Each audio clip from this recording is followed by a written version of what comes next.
All right, there were a flurry of U.S. Supreme Court decisions as it wraps up its latest term, so it's worth taking a look back in history at a landmark ruling that changed the face of college sports. On this day, June 27, 1984, two powerhouse football programs, the Universities of Georgia and Oklahoma, had sued the governing body for college athletics, claiming the NCAA's control over broadcast television rights and its control over how money from those rights was distributed, that amounted to unfair restraint on free markets. Now, for more than 3 decades, the NCAA had sole power to negotiate TV contracts collectively for its colleges and sole power to regulate the number of games broadcast. The result was only a couple of games could be shown each weekend on broadcast television, and TV revenue, that was often divvied up equally among schools rather than apportioned out based on which teams got better ratings. So after years of litigation that worked its way up to the highest court in the land, the justices in a 7-2 decision determined that the NCAA was violating the Sherman Antitrust Act. Within weeks, schools were free to begin negotiating their own deals. Some did it collectively. Others, like Notre Dame, struck exclusive solo agreements, while the remaining schools realigned themselves in conferences that would give them greater leverage in TV contracts and exposure. The number of regular season college football games on TV exploded, more than doubling within a year to almost 200, and it was directly responsible for the growth of a struggling sports network out there called ESPN. Media revenue for individual schools over time jumped from 7 figures a year to 9 figures. And now here we are 41 years later, and the NCAA is on the precipice of another monumental change when next week it will start paying student athletes directly for the first time ever, largely through revenue sharing. It's part of an agreement that settled a trio of modern-day antitrust lawsuits that, like in 1984, is likely to fundamentally reshape both college and professional sports for years to come. And that is where we want to take this conversation right now and talk, well, not about college or professional sports, but how about recreational sports? Volo Sports has reached an agreement to acquire Zog Sports, the second largest recreational league organizing platform. The acquisition follows a $21 million investment in Volo by Bluestone Equity Partners. And I'm pleased to say that joining me right now is the founder and managing partner of Bluestone Equity, Bobby Sharma. I should point out he's also a former executive of the NBA, leading the creation of the NBA's first minor league. Great to have you here, Bobby. Happy Friday. Happy to be here. When we had you on, I just want to point out that one of our producers apparently uses your platform quite a bit to get to her kickball games and other things. So we had a lot of great conversations about this. I didn't know recreational sports was that big of a business. Increasingly so. Yeah. So we're in the business of investing in market-leading businesses. Volo is the market leader in that space. We're very proud to help execute on what's been all along an M&A roll-up strategy in the space with Zog Sports, the second biggest platform.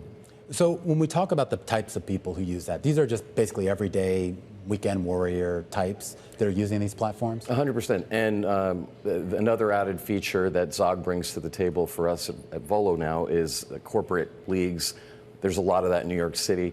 Both the businesses have built not just strong businesses, but strong brands and communities and cultures around them, centered around health and wellness and around social interactivity. And I think generationally and even wider as a society, we're now leaning more into experiential, in-person events. Health and sports is sort of the pinnacle of health and wellness, and a great way to meet people and get healthy at the same time. So Bluestone's relatively new. You've made a few investments so far. I mean, a couple that we've talked about, but a couple others. I was trying to sort of wrap my head. I mean, it seems like a lot of it has somewhat of a health focus, as you just talked about, but also a bit of a media focus as well. Yeah, Bluestone, we've had a very clear and focused investment strategy from day one, which is to say lower middle market, structure growth and buyout, asset type agnostic. We look for high growth businesses, high barrier to entry that we can contribute growth towards. We're specialized investors. As you mentioned, I spent 10 years at the NBA, 4 years at IMG building professional sports leagues. I have amazing investors on my team from firms like Apollo, Blackstone, Abry Partners.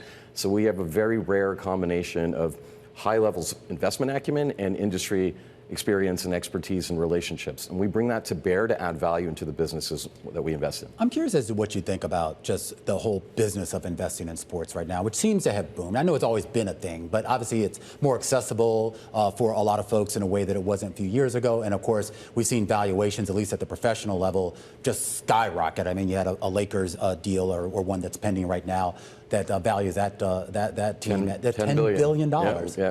That's insane. It's a lot of money, and there's a lot of money in professional sports. The scale of it has really only been achieved to attract institutional capital interest in about the last decade, but the business of sport has been a big industry for decades at this point, and what makes it even more attractive to institutional investors is the fact that it's uncorrelated equity markets, it's recession resistant, it's proven that out over multiple dot-com bubbles, the 2007-8 financial crisis, and also with very strong and consistent secular tailwinds. The teams are an interesting way to capture those the revenue streams and that value creation. We look at everything. We've looked at hundreds of teams. We've looked at over 1,300 deals at this point, and 73% proprietary at last count. Been in 19 LOIs and invested in 7 deals, representing almost the entirety of our $300 million Fund 1.